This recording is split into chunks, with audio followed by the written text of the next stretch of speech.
നമസ്കാരം, strike ടോക്കറാണ്. Excise നിരീക്ഷണം ശക്തമായതോടെ DJ പാർട്ടികൾ കേന്ദ്രീകരിച്ച് ലഹരി ഉപയോഗിക്കുന്നവർ പുതിയ താവളങ്ങളിലേക്ക് ചേക്കേറുന്നു.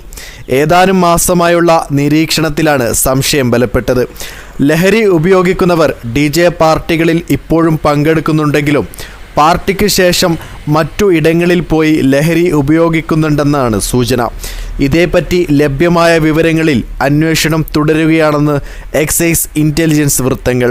കൊച്ചിയിലെ ആഡംബര ഹോട്ടലുകൾ കേന്ദ്രീകരിച്ചുള്ള DJ പാർട്ടികളിൽ ലഹരി ഉപയോഗം വ്യാപകമായിരുന്നു. MDMA, അംഫിറ്റാമിൻ, കൊക്കെയ്ൻ തുടങ്ങിയ മുന്തിയ ഇനം ലഹരികൾ പാർട്ടികളിൽ നുരയുന്നു. എക്സൈസും പോലീസും നിരീക്ഷണം ശക്തമാക്കുകയും ഹോട്ടൽ ഉടമകൾക്ക് താക്കീത് നൽകുകയും ചെയ്തതോടെയാണ് സ്ഥിതി മാറിയത്.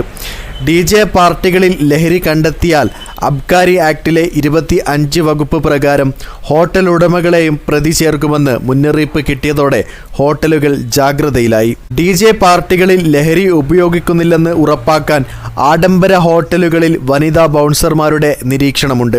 പാർട്ടികളിൽ ലഹരി നുണയാനെത്തുന്ന യുവതികളെ നിരീക്ഷിക്കാനാണിത്. പരിപാടി മൂർധനത്തിലെത്തുമ്പോഴാണ് ലഹരി ഉപയോഗിക്കുന്നത്. മദ്യത്തിൽ കലർത്തി കഴിക്കുന്നതും പതിവാണ്.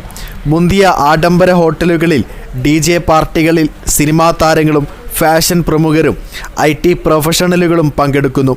ഇവരിൽ ചിലർക്ക് ലഹരിയോടാണ് പ്രിയം. ലഹരി സംഘങ്ങൾ ബദൽ വഴികൾ തേടി തുടങ്ങിയിട്ടുണ്ട്.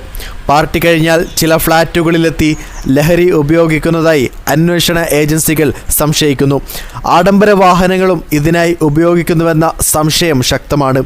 ഇതേപ്പറ്റി പരിശോധിച്ചു വരുന്നു. ലഹരി ഉപയോഗിക്കുന്നത് ആൺകുട്ടികൾ മാത്രമല്ല, പെൺകുട്ടികളും നന്നായിട്ട് ഉപയോഗിക്കുന്നുണ്ട്. നന്നായി ഉപയോഗിക്കാൻ അറിയാവുന്ന പെൺകുട്ടികളുമുണ്ട്. അതുകൊണ്ട് തന്നെ ആൺകുട്ടികളെ മാത്രം മോശമാക്കി ചിത്രീകരിക്കുകയും പെൺകുട്ടികൾക്ക് പ്രത്യേക പരിഗണന നൽകുന്നതും ഒഴിവാക്കുക. കൂടുതൽ വീഡിയോസുമായി നമുക്ക് വീണ്ടും കാണാം.